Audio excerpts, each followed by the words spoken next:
asik ya tadi sebenarnya ada ini, Halo kawan-kawan ya, sorry ya ini masih ada Bang Satria ya, kendala. ada Bang Satria Nihilism Aku lagi live. yang tadi sudah saya janjian Ada sama saya kendala. akan membahas tentang logika dalam Islam, yaitu kita Ya, akan ISDN membahas sudah tentang live kan bahwa lagi bukan kah? hanya Yesus yang mengalami praeksistensi. Semua manusia mengalami Sudah ya, tunggu kuku praeksistensi live dan kan lagi ya. nabi-nabi semua, rasul-rasul semua mengalami praeksistensi. Jadi mohon maaf saya akhiri dulu. Setelah ini Tapi saya ini akan kok belum ada ya untuk komunikasi. ISDN. Itu masih di tempat tadi ya. Halo. Judulnya apa? Enggak, belum ada ini dia apa di ISDN belum ada muncul. Ya, terputus tadi, terputus.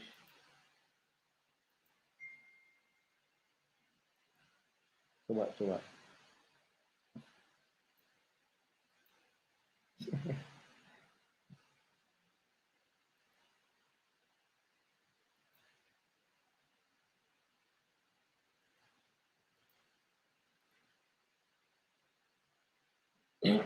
Sabar ya kawan-kawan ya. Ini masih di setting ISDN. Kita tunggu saja ISDN-nya ya. Saya pun heran tadi terpental semua. Tuh. Sabar. Karena kesabaran itu ada manfaatnya. Melatih diri untuk apa ya? Tidak jatuh ke dalam dosa. Yang tenda. Sabar kawan-kawan. Kalau bisa kawan-kawan di roomku jangan kalian apa namanya itu ya, bertanya ke sana, biar mereka yang bertanya ya, biar lebih abdol.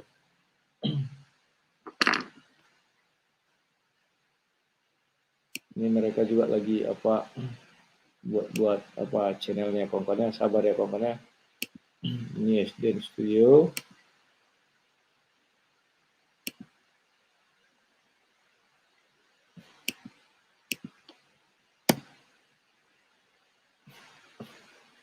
Sudah ya, udah jalan.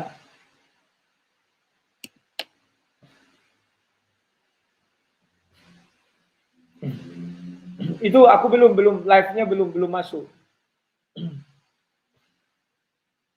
Sudah di live kan? Iya. Di live kan lagi dong. 3 itu lumayan, enggak apa-apa. Live kan lagi biar bisa aku live kan. Iya pelit kali, kita kan mau biar ditonton orang. Ya, live kan, tolong ya SDN. Iya. Mana ini SDN?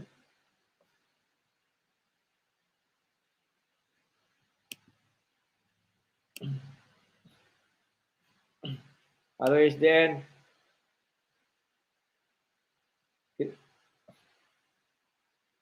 Ya, nanti gua ajak. Ini ibaratnya berarti bisa. Berarti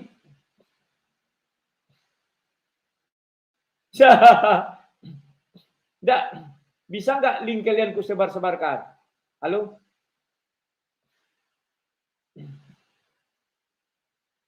Halo SDN, bisa enggak disebarkan apa kalian? Link kalian?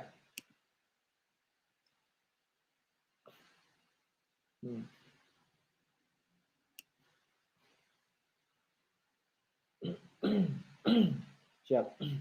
Oke, udah di live kan?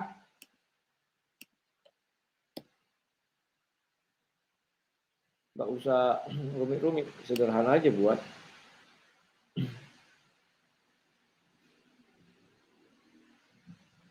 Yuk. Kalau saya sih sudah mundur, biar aja orang itu ribut. Kita bisa bilang apa dengan Abi itu. Tetapi intinya saya sudah dapatlah semua apanya kata kunci.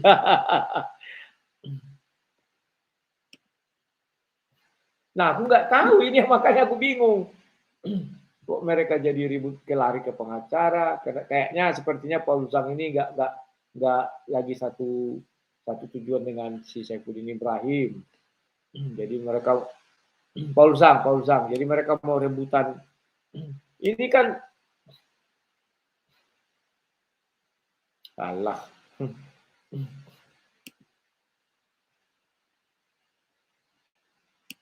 Tunggu, sudah di live kan? Halo? Sudah ya? Tunggu sebentar, aku lihat dulu, aku kok belum ada ya? Apa yang terjadi nih ya?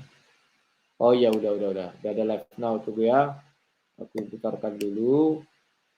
Karena kan kita sayang kalau kita diskusi. Apa yang terjadi nih ya? Siarkan. Oh iya, udah ada live now, tunggu ya. Oke, silakan. Aku putarkan dulu. Karena kan kita sayang kalau kita diskusi tidak kita siarkan. Kita kan sama-sama siar ini. Oke, silakan. Oke, kita Bang Bilal lagi di toilet ya. Jadi kita skip aja Bang Bilal. Ini pengembara akal. Silakan pengembara apa? Ya lanjut dulu. Silakan. Pengembara akal, silakan. Iya, pengembara akal, silakan. Ya, ada suara ya? Sudah ada. Silakan. Ya, assalamualaikum, selamat malam semua. Saya mau bertanya ke Bang Rudi ya, karena penjelasannya memang spesifik. Untuk pertanyaan saya juga harus spesifik juga, dan saya berharap juga dapat jawaban yang spesifik. Saya mau tanya sama Bang Rudi. Pertama adalah ada nggak perbedaan sebelum itu begini? Yesus adalah firman yang sekaligus ada di dalam Bapa itu ya, firman yang hidup ya, artinya berwujud manusia tapi dia esensinya adalah firman. Pertanyaan saya adalah Bang Rudi, yang pertama, ada nggak perbedaan kedudukan antara firman dengan Tuhan? Maksud saya begini, firman itu bertuhan nggak? Kalau memang kedudukan firman dan Tuhan sama, firman bisa nggak mengendalikan Tuhan, atau Tuhan bisa nggak mengendalikan firman?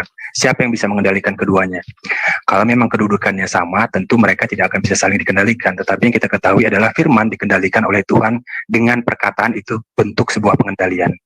Jadi pertama adalah perbedaan kedudukan antara firman dan Tuhan. Yang kedua, pertanyaan saya adalah kalau memang firman itu adalah Tuhan, dalam agama Islam itu tidak ada yang menuhankan ayat. Ayat itu kan firman-Nya. Artinya segala sesuatu yang berkaitan dengan firman itu bukan Tuhan ya, tapi adalah firman Tuhan, bukan Tuhan yang sedang hadir, tapi firman yang sedang hadir. Maka tidak ada agama Islam itu umatnya yang menuhankan surah ataupun ayat, tapi menuhankan Tuhan, pemilik firman itu bukan firman-Nya. Nah, masalahnya adalah, yang pertanyaan saya yang kedua ini, yang namanya firman, kalau sudah terucap, maka dia akan terjadi di masa lalu, masa kini, dan masa mendatang. Nah, apakah ada perkataan Jesus Christ pada masa itu terkait dengan doa-doanya yang tidak terjadi, padahal itu bentuk firman yang sedang memohon kepada dirinya sendiri atau kepada Tuhan itu sendiri? Itu mungkin pertanyaan saya, Bang Rudi. Terima kasih. Oke, silakan dijawab Bang Rudi. Sudah bisa menangkap pertanyaan Bang Rudi ya? Dapat. Terima kasih. Aku tahu dari bahasanya aja aku tahu siapa ini, tetapi itulah aku menyesal terhadap hal ini semua. Kenapa dia belum sempat bertemu dengan aku? Dia sudah meninggalkan menggenapi 1 Timotius 4 ayat 1. Oke. Aku akan jawab. Ketika kamu menanya kedudukan firman itu, saya sudah jelaskan berkali-kali bahwa Kejadian 1 ayat 1 itu ada Bapa di sorga. Kejadian 1 ayat 2 itu ada roh Bapa. Kejadian 1 ayat 3 ada firman Bapa. Maka ketiga ini menyatu di dalam satu Bapa. Maka untuk melihatnya adalah, lihatlah manusia yang diciptakan serupa dan segambar dengan Bapa. Yakni ada Adam, ada tubuh, ada roh Adam itu, dan ada suara Adam. Tetapi tiganya apakah sama? Secara materi, ingat, secara materi tidak sama. Adam, tubuh Adam, aku bawa ke Adamnya saja bergampang mengertikan. Tubuh Adam bukanlah roh Adam. Roh Adam bukanlah suara Adam. Itu berbeda. Tetapi ketiganya menyatu di dalam satu Adam. Ya, siapa yang mengendalikan itu semua? Yang mengendalikan namanya si Adam. Kalau di dalam Bapa, siapa yang mengendalikan itu semua? Yang mengendalikan itu adalah Bapa di sorga. Kemudian, tadi dia menyinggung sedikit ajaran Islam. Perlu saya ingatkan kepada kalian bahwa Al-Quran tidak pernah menolak ajaran Tritunggal, tetapi Al-Quran menolak ajaran Triteisme. Itulah sebabnya di Al-Maidah 116 ada di situ 3 yang dituhankan. Pertama Allah itu sendiri, baru Maryam, dan ketiga adalah Nabi Isa. Itu Triteisme. Kalau Tritunggal itu adalah satu kesatuan, tetapi ada 3 unsur yang berbeda. Contoh saya ini daging, ada suara, ada roh. Ketiga-tiganya itu berbeda, tetapi menyatu di dalam diri saya. Oke. Kemudian dia bertanya, seperti kehadiran Yesus di dunia. Coba kalian buka surah 28 ayat 30. Di situ jelas-jelas Allah itu berbicara langsung kepada Musa.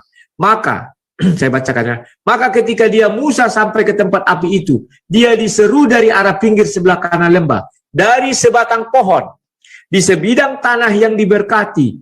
Wahai Musa, sungguh aku adalah Allah, Tuhan seluruh alam. Terserah kalian mau menerjemahkan bagaimana, terserah. Intinya itu bahasa Indonesia yang bisa dicerna, bahwa dari sebatang pohon ada keluar suara, dan suara itu mengatakan bahwa dia adalah Allah pencipta alam semesta. Mengapa ketika Allah itu datang dalam wujud manusia kita heran? Sedangkan ketika dari sebatang pohon ada yang mengaku-ngaku dia adalah, ada suara mengatakan dia adalah Allah pencipta alam semesta, manusia tidak ada yang protes, tidak ada yang curiga, tidak ada yang membahas itu. Nah, ini yang mau saya katakan. Oke, itu yang bisa saya jawab. Silakan. Oke, pengembara akal, silakan menanggapi. Pengembara akal mau menanggapi atau enggak? Pengembara akal? Mikrofonnya masih mati tuh, pengembara. Oh, Bang Yogi, Bang tolong buka mikrofonnya Bang Yogi.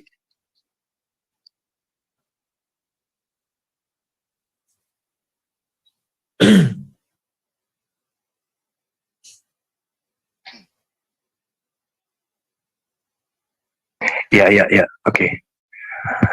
Oke, terima kasih Bang Rudi. Saya nggak menentang jawaban Bang Rudi, cuman saya hanya ingin menegaskan sekali lagi, saya berharap mendapat jawaban yang spesifik terkait pertanyaan saya yang pertama aja. Yang kedua, forget it, lupakan aja. Pertanyaan saya yang pertama tadi, yang Bang Rudi tadi jelaskan itu posisi, bukan kedudukan. Kedudukan itu ada strata, kalau posisi enggak. Posisi itu hanya penempatan aja, bahwa tempat Jesus Christ di bumi, tempat the Father di surga, dan tempat Holy Spirit di mana saja bisa.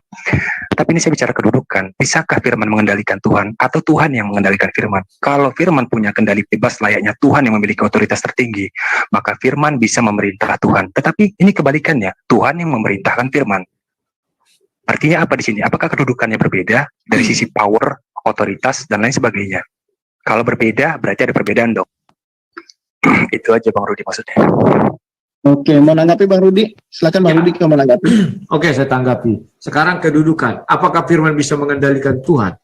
Ya. Firman tidak bisa mengendalikan Tuhan. Yang bisa mengendalikan itu semua adalah Tuhan, Bapa di surga itu. Nah, itu dia. Kenapa saya katakan demikian? Karena memang Bapa itulah sumber segala sesuatunya. Roh itu adalah kalau di dalam Bible itu dijelaskan yang pertama itu adalah Bapa di sorga, yang kedua adalah roh Bapa melayang-layang, itu katanya bumi belum berbentuk dan gelap gulita.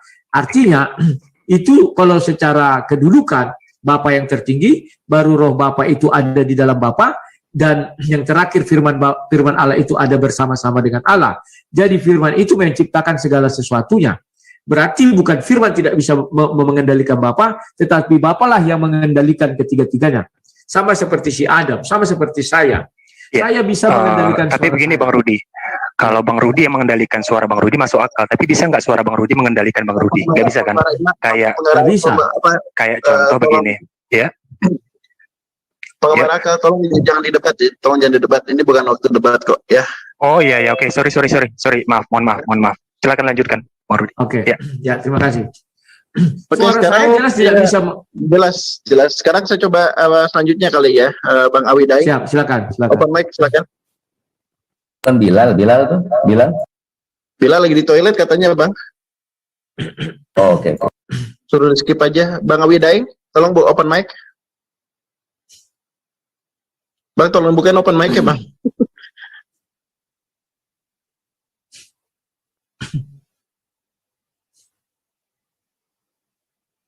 Udah. Oke. Sudah silakan Bang Awidai, silakan. Udah dibuka mic-nya. Oke, terima kasih moderator. Saya tertarik dengan pernyataan sang debaters tadi, Bang Rudi Yohanes. Selamat malam Bang Rudi. Malam, silakan. Ya, tadi Bang Rudi mengatakan bahwa kitabnya sanggup menjawab semua di dunia ini ya, betul ya? Tolong coba dijawab secara kitabnya. Ketika Yesus di dalam kandungan ibunya Yesus itu atau Siti atau Maria itu menyembah siapa, Pak? Oke. Itu aja. Itu saja dulu. Saya mau mengajukan 2 pertanyaan, cuma 1 pilihan, tapi itu aja dulu, Pak. Silakan. Bisa aku jawab, James Bond? Silakan Bang Oke. Rudi, silakan. Aku jawab. Ketika Yesus di dalam kandungan Maria, apa tadi ya? Yesus menyembah siapa? Apa gimana? Maria menyembah siapa saat Yesus dalam Maria kandungan? siapa? Ya. Perlu diketahui, ini banyak orang keliru memahami Yesus. Yesus itu dikira Bapa yang di surga itu ujuk-ujuk masuk ke dalam rahim Maria. Itu adalah pengajaran oneness. Kalau saya adalah Tritunggal. Bahwa Bapa bisa mengutus firman-Nya ke dalam rahim Maria menjadi manusia. Bahwa Bapa bisa mengutus rohnya ke dalam dunia, tinggal di dalam diri manusia. Jadi ketika Yesus di dalam rahim itu, Tuhannya Maria siapa ya? Bapa di surga. Masih di Bapa di surga. Cuma di Alkitab, Pak, karena Bapak tadi mengatakan Alkitabnya sanggup menjawab pertanyaan semua dunia ini. Nah, itu pertanyaan dunia saya. Tolong dengerin aja dulu ya. Ini bukan waktu berdebat ya. Oke, silakan Bang Rudi. Ya, itu kan sudah saya jawab. Bahwa Alkitab menjelaskan bahwa Bapa di surga itu tetap di surga. Yesus itu adalah firman yang menjadi manusia.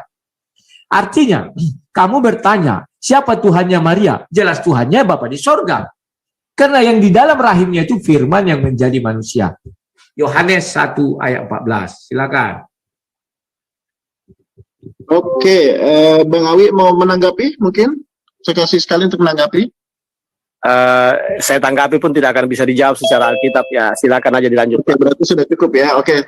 Nah, Tunggu, pertanyaan jawab sedikit. selanjutnya. Kok tidak bisa dijawab secara Alkitab? Sudah jelas saya kasih ayatnya. Firman Mana dalilnya, menjadi Pak? manusia. Mana dalilnya dalam Alkitab? Anda kan Firman bicara menjadi dalil. manusia. Dalilnya Maria menyembah Allah ketika Yesus Saya rasa cukup ya. Saya rasa cukup ya. Nanti aja nanti selesai season ini aja kali ya Bang Awi ya. Ya. Oke, Bang Arjuna, silakan Bang Arjuna. Ku tambahin sedikit. Itu matikan aja mic dia, aku tambahin sedikit. Bahwa dibilangnya mana dalilnya? Saya sudah ngasih dalil bahwa jelas dikatakan Yohanes 1 ayat 14, firman menjadi manusia. Jadi yang dikandung daripada Roh Kudus di dalam rahim Maria itu adalah firman yang menjadi manusia. Bukan Bapa itu yang di dalam rahim. Mana dalilnya? Kata dia, Maria menyembah Bapa di surga. Loh, ketika malaikat datang siapa yang mengutus? Itu kan Bapa surga yang mengutus. Bertemu dengan Maria. Kemudian Maria mengatakan, terpujilah Tuhan. Ada ayatnya, artinya terpujilah Bapa di surga. Ada ayatnya. Berarti dia masih menyembah Bapa di surga. Oke, silakan. Itu yang bisa saya jawab.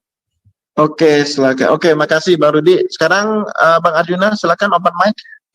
Bang, tolong dulu open mic-nya, Bang. Udah. Halo. Oke, silakan Bang Arjuna. Malam, silakan Ya. Bang Arjuna. Saya bertanya kepada Bapak Hasan Madura ya. Ya tadi Pak Hasan ada ayat Al-Quran yang disampaikan mengenai kafirlah orang-orang yang mengatakan Tuhan itu 3. Ya, sepertinya ayat ini menurut Pak Hasan ditujukan kepada orang Kristen. Yang menjadi pertanyaan saya supaya ini tidak terjadi fitnah ya, Bapak tidak fitnah. Adakah sumber ya Bapak dapat bahwa orang Kristen itu menyembah 3 Tuhan ya, bahwa orang Kristen mengaku dia menyembah 3 Tuhan. Apakah ada ya supaya tidak terjadi fitnah ya? Apakah ada orang Kristen yang mengatakan oh Tuhan kami itu 3 ya? Yang kedua, supaya juga tidak terjadi fitnah, apakah ada dalam Al-Quran Allah mengatakan bahwa orang-orang Kristen itu menyembah ada dalam Al-Quran bahwa orang Kristen mengatakan mereka menyembah 3 Tuhan. Ya. Adakah dalam ayat Al-Quran bahwa orang Kristen juga itu di dalam Al-Quran ada mengatakan menyembah 3 Tuhan ya, supaya tidak terjadi fitnah ya? Apakah ayat ini ditujukan kepada orang Kristen atau bukan sebenarnya? Itu pertanyaan saya. Yang kedua, tadi Pak Hasan Madura mengatakan bahwa firman bisa menjadi kitab, menjadi Al-Quran. Apa susahnya mempercayai firman itu menjadi manusia? Ya, kalau saya pernah baca ya dalam surat Al-Imran ya, bisa dibuka Al-Imran ayat 45, dikatakan situ bahwa sesungguhnya Allah menyampaikan kabar gembira kepadamu tentang suatu kalimat atau firman darinya, namanya Al-Masih Isa Putra Maryam. Itu adalah firman Allah. Malaikat mengatakan kepada Maryam, ya. Jadi jelaslah di ayat ini sangat jelas bahwa firman yang akan disampaikan itu yaitu adalah Isa putra Maryam. Jadi firman yang menjadi manusia. Mohon penjelasan dari Pak Hasan Madura. Oke, Bang Hasan, silakan dijawab. Sudah bisa nangkap pertanyaan dari Arjuna? Oke, untuk tadi ayat Al-Imran ayat berapa tadi? Tolong di-share karena saya di luar ini. Oke, tolong bisa bantu share ayatnya, Yud. Oke, sambil saya jawab ya. Begini, di dalam Al-Quran itu sifatnya itu umum atau global gitu. Siapapun yang menuhankan selain daripada Allah dikatakan kafir. Ini tidak menuju kepada salah satu golongan dan seterusnya, karena di dalam Al-Quran itu sifatnya umum gitu. Semua manusia gitu. Tetapi di dalam Al-Quran, di dalam surat Al-Maidah ayat 17 itu dikatakan begini, laqad kafarul ladzina qalu innallahu wal masih ibnu Maryam gitu.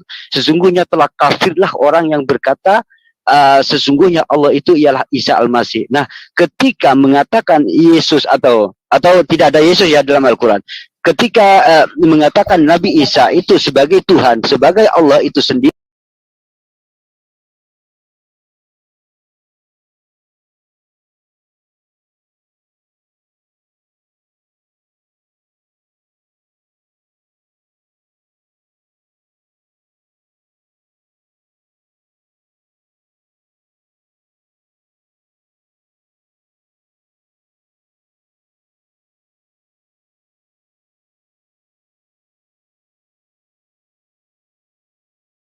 sendiri 17. Nah, untuk yang tadi surat Al-Imran ayat berapa tadi, Pak? Mohon ini. Pertanyaan ayat 45. Ayat 45 ya. Saya lihat dulu ya. Karena saya tidak hafal ayatnya ya. 4 ya. Nah, di sini ya. Apa ya? Anda juga mengatakan pertanyaan kedua, ketika saya mengatakan firman menjadi kitab suci, kan begitu ya. Firman menjadi kitab suci. Terus kemudian kenapa tidak bisa firman menjadi manusia? Nah, ini posisinya begini ya. Ketika firman menjadi manusia, maka ini bukan berarti manusia itu Tuhan gitu. Sama dengan ketika firman menjadi kitab suci, maka jangan pernah menuhankan kitab suci gitu. Ini kedudukannya sama gitu. Bahkan di dalam itu firman jadi terang, firman jadi cakrawala, firman dan seterusnya. Itu semua adalah firman. Semua sumber kehidupan ini berasal dari firman gitu. Maka jangan pernah menuhankan firman yang telah menjadi manusia, atau jangan pernah menuhankan firman yang telah menjadi kitab suci, jangan pernah menuhankan firman yang menjadi cakrawala dan seterusnya. Nah, mengenai surat Al-Imran tadi saya bacakan ya, idza qalatil malaikatu ya Maryam innallaha yubashshiruka bi kalimatin min husmuhul masihul Maryam ibnu Maryam wajihan fid dunya wal akhirah. Lah, di sini adalah wajihan. Kalimat wajihan ini sebenarnya itu ungkapan atau terkemuka di bumi dan di akhirat kan gitu.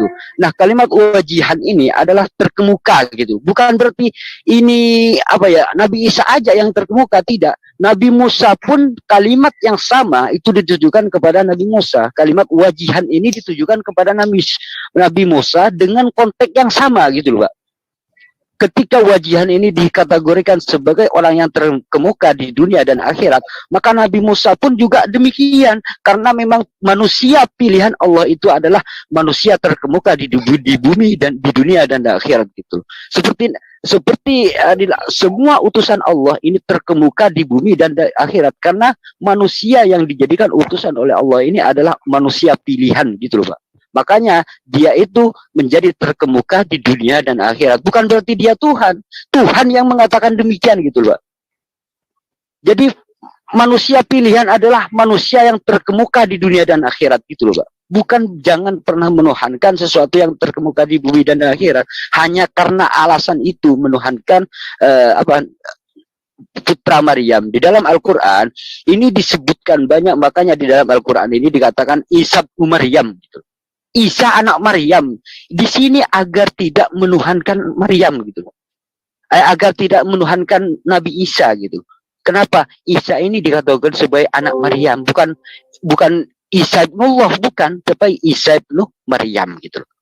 Nah, jadi selalu dinisbatkan agar supaya Nabi Isa ini selalu didudukkan sebagai manusia yang mulia, yaitu hanya sebatas utusan Tuhan. Artinya Yesus di sini jangan pernah dituhankan gitu, Pak. Artinya Yesus putra Maria, putranya Maria, seperti itu loh, Pak. Penjelasan saya. Oke, Arjuna mau nanggapin?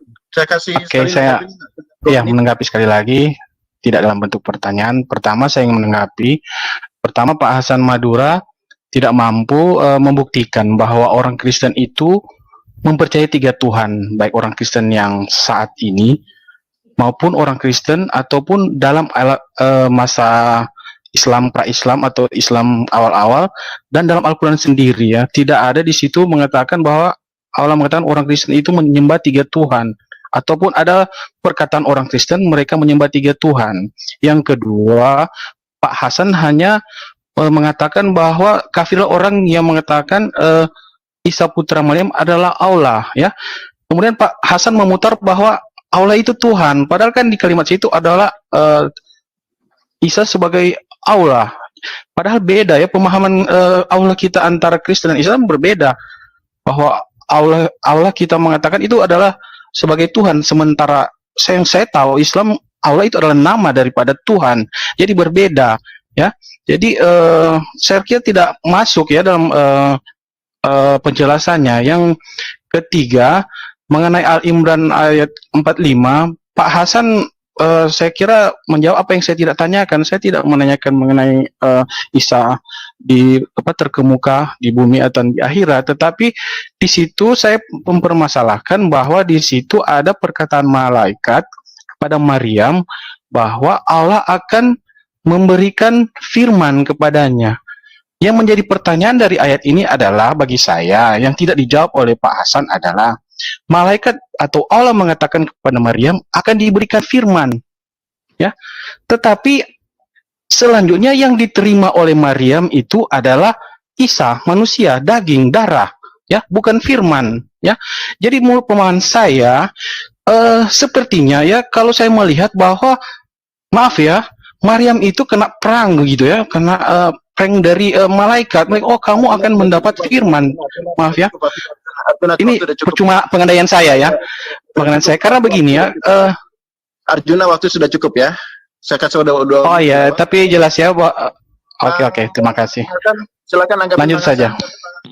Oke, begini saya bacakan kembali ya. Idza qalatil malaikatu ya Maryam innallaha yubashshiruka bi kalimatin min husmu Masih Maryam. Nah, jika Bapak membaca ayat ini, konteksnya sudah jelas di sini, Pak. Yubashshiruka bi kalimatin min husmuhul Masih Maryam. Jadi memberikan sebuah kalimat ini adalah firman, Pak. Firman ini min husmuhu, memberikan sebuah, dan dia Allah juga memberikan min husmuhul Masih Maryam, dan memberi nama dia itu Isa Maryam gitu loh, Pak. Nah, ini konteksnya kan sudah jelas. Artinya ketika firman itu dalam Al-Quran itu kalam Allah yang diucapkan kepada Siti Maryam itu Allah memberikan firman kepada Maryam bahwa itu adalah Maryam ini sudah mengetahui tentang firman. Kemudian Allah dalam isi firman itu bahwa Allah itu akan memberikan sebuah anak yang bernama Isa bin Maryam. Dalam satu ayat ini aja sebenarnya sudah ada jawabannya gitu loh, Pak. Seperti misalkan di bikalimati minhu. Saya baca terjemahannya ya. Ingatlah ketika malaikat berkata, "Hai Maryam, sesungguhnya Allah menggembirakan kamu dengan kelahiran seorang putra yang diciptakan dengan kalimatnya, yang datang daripadanya namanya Al-Masih Isa putra Maryam, seorang terkemuka di dunia dan akhirat, dan termasuk orang-orang yang didekatkan kepada Allah." Nah, dalam satu ayat ini sebenarnya sudah pertanyaan Bapak sudah terjawab sebenarnya.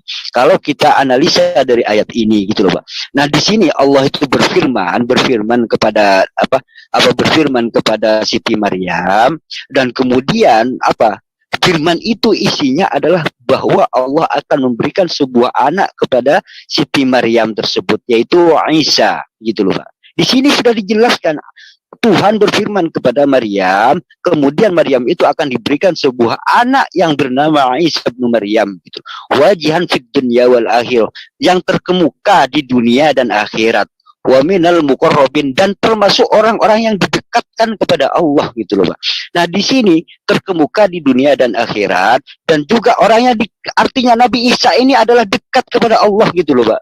Nah, orang yang dikatakan dekat kepada Allah ini artinya orang yang manusia pilihan, bukan berarti Isa itu Tuhan itu sendiri, bukan, Pak.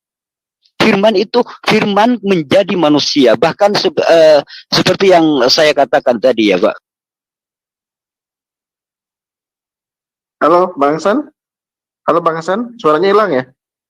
Halo, Bang Hasan? Ya, dengar? Ya, suaranya hilang.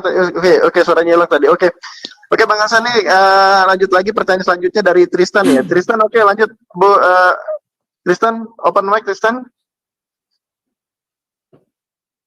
Tristannya mana? Lah, kemana? Nih, Tristan. Tan, open mic, Tan. Langsung aja loncat kalau Tristannya nggak ada. Oke, ini pertanyaan terakhir dari si Jo nih. Jo, open mic, Jo. Jo, silakan, Jo. Dari mana ada Tristan tadi? Loh, gimana sih Tristan? Ini Jo, lanjut. Tristan kok host bisa open mic gitu. Jo, silakan untuk udah open mic, silakan. Mau nanya atau nanggapin?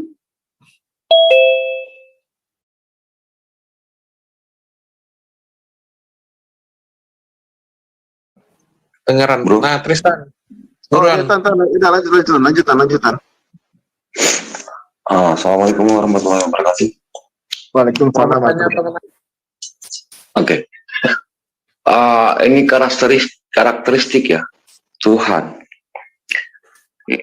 Di dalam Islam, pertama di Al-Fatihah kita bandingkan ini. Ayat kedua ini Alhamdulillah Rabbil Alamin. Rob di situ ada 4 makna ya. Maha menciptakan, setelah menciptakan dia memelihara, setelah memelihara dia mengatur, kemudian dia menguasai. Maka dikatakan Rob.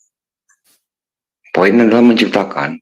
Jadi bapak-bapak di sini, termasuk saya, dihimbau oleh Tuhan yang tersebut di Quran, yakni di Al-Baqarah ayat 21. Ya ayuhan nasu ubudu rabbakum allazi khalaqakum wallazina min qablikum la'allakum tattaqun. Wahai manusia, kita semua manusia ini kan binatang. Sembahlah Tuhanmu yang menciptakanmu. Pernyataan ini sesuai dengan kenyataan, yakni penciptaan alam semesta dibuktikan. Yang tadinya teori sudah menjadi fakta, ya ini Big Bang. Ambilnya 30, sila 9 sampai 11. Kemudian Ar-Rahman 37. Kemudian tentang penciptaan manusia. Tentang penciptaan manusia pun disebutkan di dalam Al-Quran dari tanah Adam dan keturunannya dengan embriologi. Satu pun tiada ilmuwan yang membantah. Pertanyaannya, siapakah yang menciptakan manusia di dalam ajaran Kristen, dan sebutkan buktinya serta caranya bagaimana Tuhan yang ada di dalam Bible itu menciptakan manusia. Silakan. Oke, silakan Bang Rudi, dijawab Bang Rudi. Oke, terima kasih. Sebelum saya menjawab, saya review dulu sedikit yang tadi ya. Bahwa Al-Quran sampai saat ini belum saya temukan menolak konsep Tritunggal. Yang ada menolak konsep Triteisme dan Oneness. Jadi Al-Maidah ayat 17 itu Oneness, ya, bahwa Allah itu adalah Nabi Isa, itu Oneness, ditolak. Tritunggal belum saya temukan, tetapi Triteisme itu Al-Maidah 116 ditolak. Nah, kemudian mengenai mana penciptaan manusia menurut Bible, justru Bible lebih lengkap, karena Bible lah yang mampu mengatakan di Kejadian 2 itu penciptaan Adam diciptakan dari debu tanah, dibentuk, ditiupkan napas hidup. Kemudian Kejadian 2 ayat 22, 23, 24 itu ya, itu penciptaan daripada si wanita, diambil dari tulang rusuknya dia, daging dari daging dia. Nah, di situ ingin menjelaskan bahwa perempuan ini tidak diciptakan dari unsur lain, tetapi dari manusia itu sendiri. Mengapa demikian? Itu ada pembahasannya ya, di Mari Belajar di Alkitab pernah saya uraikan. Karena perempuan itu diciptakan sebagai penolong, maka dia harus sesuai dengan Kejadian 1 ayat 26 bahwa manusia itu serupa dan segambar dengan Tuhan. Tuhan itu penolongnya siapa? Rohnya, roh Allah. Itulah yang melayang-layang di atas permukaan air, dan roh kudus itulah yang diutus ke dalam diri manusia. Jadi roh itu tidak berasal dari luar, tetapi dari Allah itu sendiri. Demikian juga lah penciptaan si Hawa. Tidak diciptakan dari unsur lain, tetapi dari si Adam itu diambil. Itulah yang diciptakan sendiri Tuhan. Sementara dalam Al-Quran penciptaan Hawa tidak disebutkan dari mana, hanya diciptakan dari seseorang menjadi lebih dari satu ya. Dan kalau kita lihat tafsir Ibnu Katsir, diambil dari tulang rusuk bagian sebelah kanan, bagian belakang katanya. Pertanyaan kita, dari mana Ibnu Katsir tahu, sedangkan di Al-Quran tidak ada. Oke, itu sekian dan terima kasih. Oke, Kristen mau nanggapin, gue kasih satu tanggapan untuk 2 menit. Mungkin Pak Yohanes ini kurang baca Quran. Ada Hawa, istrinya, saya nggak bicara Hawa. Istrinya Adam diciptakan dari dalam dirinya Adam. Dari dalam dirinya Adam. An-Nisa ayat 1. Kemudian cara bagaimana Allah menciptakan, As-Sajdah 7 ayat 8 dikatakan, Allah memulai menciptakan manusia dari tanah dan keturunan dari saripati air Jahina. Kemudian di Al-Mu'minun ayat 12 dikatakan, manusia diciptakan dari saripati tanah. Kemudian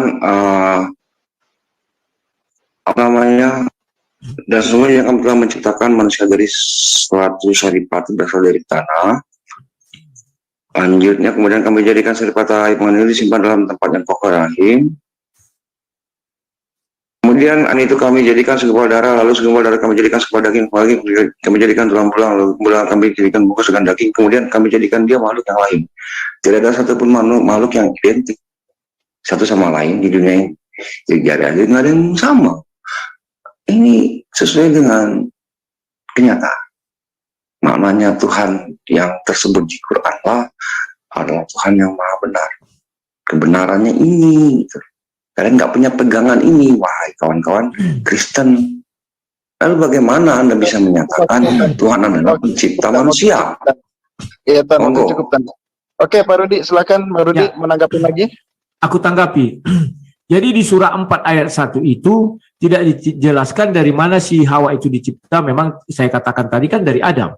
Tapi dari mananya tidak ada dijelaskan. Tetapi Ibnu Katsir lebih hebat daripada ini. Dia mampu menjelaskan dari tulang rusuk Adam bagian sebelah kanan, bagian belakang. Jadi saya heran Ibnu Katsir lebih hebat atau ayat ini. Itu saja yang bisa saya jelaskan.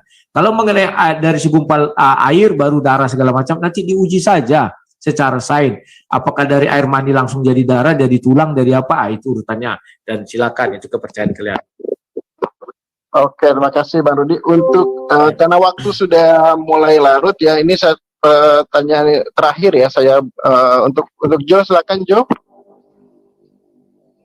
Permek Jo. Jo. Ya, halo. Silakan. Iya, saya ingin menanggapi aja tadi teman yang menanyakan dan sering saya mendapat pertanyaan selama Yesus menyusu kepada Maria, katanya apakah Maria itu menyembah Yesus, tadi yang dijawab oleh Bang Rudi ya. Jadi kan sebenarnya kan konsisten Yesus itu, bahkan ketika Yesus telah bangkit pun Yesus itu katakan kepada Maria Magdalena, aku akan pergi kepada Bapamu dan Bapakku, Allahmu dan Allahku gitu. Jadi Yesus itu konsisten di dalam Alkitab itu. Jadi jangan bingung, jangan lagi ditanyakan menyembah kepada siapa Maria, atau murid Yesus menyembah kepada siapa, atau siapapun di sana menyembah pada siapa, ya kepada Allah Bapa gitu. Ya, jadi ayatnya ada gitu. Jadi kalau ditanya dalilnya, ya mungkin dalil itu yang bisa saya sodorkan, bahwa yaitu Tritunggal itu tidak akan mudah dipahami oleh teman-teman semua. Yang paling penting yang disampaikan adalah bahwa Tuhan itu sebetulnya ada memiliki pribadi gitu, tidak seperti Tuhan yang dibayangkan oleh Muslim itu yang mengawang-awang gitu, entah di mana, wujudnya gimana, di atas segala sesuatu, melingkupi segala sesuatu, tapi jadinya tidak berpribadi gitu. Itu mirip konsep dari Tuhannya Buddha gitu kan, dan konsep agama-agama lain gitu. Nah, tapi kalau Tritunggal ini kan berbeda dengan konsep yang lain. Mau nanya atau menanggapi? Gimana? Mau nanya atau nanggapin karena waktunya sudah selesai. Itu tadi tanggapan ya, saya rasa. Oke, kalau gitu udah selesai ya. Oke, Bang Hasan mau nanggapi lagi mungkin tanggapan dari si John ya, Bang Hasan? Oke, terima kasih. Perlu sedikit tambahan di sini ya. Ketika Bang Rudi tadi mengatakan surat Al-Maidah 17 ini bukan tidak mencakup trinitas segala macam kan gitu ya. Nah, sebenarnya di dalam Al-Qur'an tidak menyinggung satu kelompok gitu, tetapi sifatnya umum gitu. Ketika misalkan laqad kafarul ladzina qalu innallaha wal Isa ibnu, ketika Nabi Isa ini dituhankan, ini baik kepercayaan apapun, baik itu trinitas, baik itu seperti yang Pak Rudi katakan tadi, dari kelompok mana, itu semua sudah mencakup keseluruhannya dalam surat Al-Maidah 17 ini, karena menuhankan Yesus, karena menuhankan Nabi Isa gitu. Nah, tadi Bapak bertanya tentang wujud Allah. Begini Pak, saya nyatakan, kalau sesuatu yang tidak terlihat itu kemudian digambarkan, maka jelas gambaran itu salah gitu. Karena apa yang kita bayangkan, wujud sesuatu yang tidak terlihat, ketika membayangkan, maka bayangan itu hanya identik dengan apa yang kita lihat gitu loh. Sesuatu yang tidak pernah kita lihat, kemudian kita membayangkan bentuknya, wujudnya seperti apa, maka wujud itu adalah maka gambaran itu adalah sebuah kesalahan gitu loh. Maka umat Islam selalu menjaga hal ini. Ketika Allah ini dikatakan tidak terlihat oleh kasat mata, kemudian digambarkan bentuk Allah seperti apa, maka kemudian jelas gambaran ini salah karena karena gambaran ini pasti salah gitu loh, Pak. Pasti salah. Nah, di sini Allah ini sebenarnya di dalam seperti di dalam karakteristik tadi ya, asma wa sifat. Di situ dijelaskan Allah itu wujud. Artinya wujud ada wujudnya gitu loh, Pak. Wujudnya itu disebut dengan bidati. Artinya wujudnya Allah itu adalah zatnya Allah itu sendiri, dan itu tidak pernah dilihat oleh manusia. Wujud Allah yang sebenarnya, yang zatnya Allah tidak dilihat oleh manusia gitu loh, Pak. Karena apa? Bukan berarti ini, karena manusia mempunyai keterbatasan pandangan, Pak, gitu. Begini, Pak, melihat langit aja yang besarnya seperti ini, itu mata ini tidak bisa, Pak. Ketika misalkan melihat ke atas, langit itu biru, apakah sebenarnya langit itu benar-benar biru? Belum tentu gitu loh, Pak. Ini merupakan kita, bahwa pandangan kita ini terbatas sehingga melihat langit itu biru gitu. Nah, sehingga ketika kita dijabarkan dengan aslinya, apakah langit itu biru? Tidak, cuman pandangan saya melihat langit itu biru gitu loh, Pak. Disinilah keterbatasan manusia gitu loh, Pak. Dan Allah Subhanahu wa taala mengetahui keterbatasan manusia. Manusia tidak akan mampu melihat Tuhan gitu loh, Pak. Nah, kalau mau lanjut lagi Bang Hasan? Oke, silakan Bang Hasan, silakan. Kalau mau tambah silakan. Saya begini aja. Tadi menanggapi Bang Rudi. Bang Rudi bicara tentang tentang Trinitas. Al-Qur'an tidak berbicara tentang Trinitas. Memang benar. Al-Qur'an ini artinya tidak tertuju pada satu organisasi apapun. Tidak tertuju. Umum sifatnya. Siapapun yang menuhankan Nabi Isa, dia itu adalah dikatakan laqad kafarul ladzina qalu innallaha wal masih ibnu Maryam. Sesungguhnya telah kafirlah orang-orang yang berkata bahwa Nabi Isa itu sendiri adalah Tuhan, adalah Allah gitu. Nah, ini misalkan keyakinan Pak Rudi adalah Trinitas di dalam Yesus ini, itu semua mencakup surat Al-Maidah ayat 17 ini, mencakup di situ gitu.